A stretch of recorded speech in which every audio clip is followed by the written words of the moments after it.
Nobody cares the caretaker. This is the really tragedy of the society. જે માણસ બધાને સાચવે, બધાની સંભાળ લે, એ સચવાતું નથી, એની કોઈ સંભાળ લેતું નથી. આ સમાજની કરુણતા છે. કેટલાક માણસનો એવો સ્વભાવ હોય છે જીવનભર બીજા માટે ઘસાઈ જાય. એને ક્યારેય પોતાનું ના વિચાર્યું હોય. એ કાયમ એ વિચારે કે બીજા બધાનું શું થશે, એનું ખરાબ ના થવું જોઈએ, બીજા બધાનું સારું થવું જોઈએ. સતત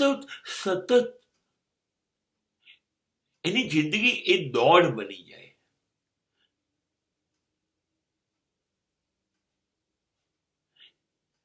એને નવરાશ જ નથી પોતાના માટે વિચારવાની. સતત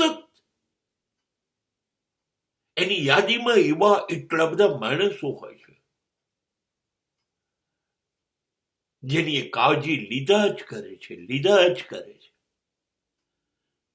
અને પેલા માણસો જેની કાળજી આ લે છે રસપૂર્વક,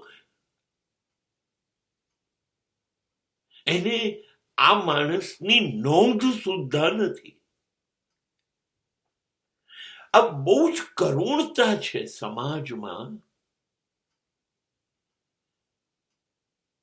જે બધાને સમજી શકે.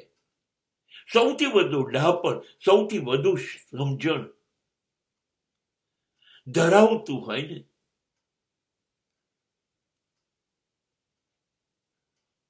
એને કોઈ સમજતું નથી. એને કોઈ જે બીજા માટે જીવે છે, સતત શ્વાસ જેટલું નિયમિત, એ પોતાના માટે ક્યારેય કશું વિચારતું નથી. ક્યારેક સમય કમજોર થાય કે ન થાય,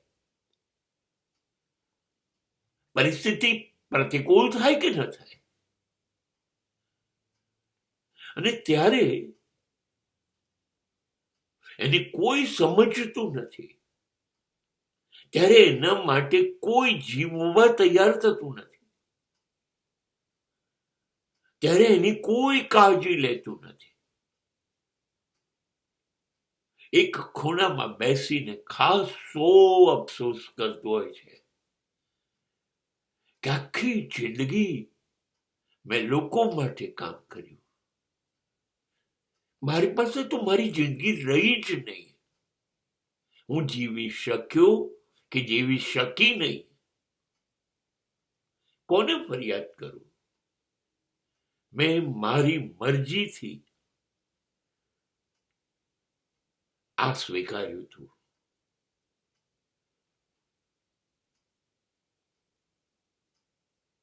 મેં કુહાડો નહોતો માર્યો મારા પગ ઉપર, કુહાડો પડ્યો તો એની ઉપર જઈને મેં મારો પગ માર્યો તો.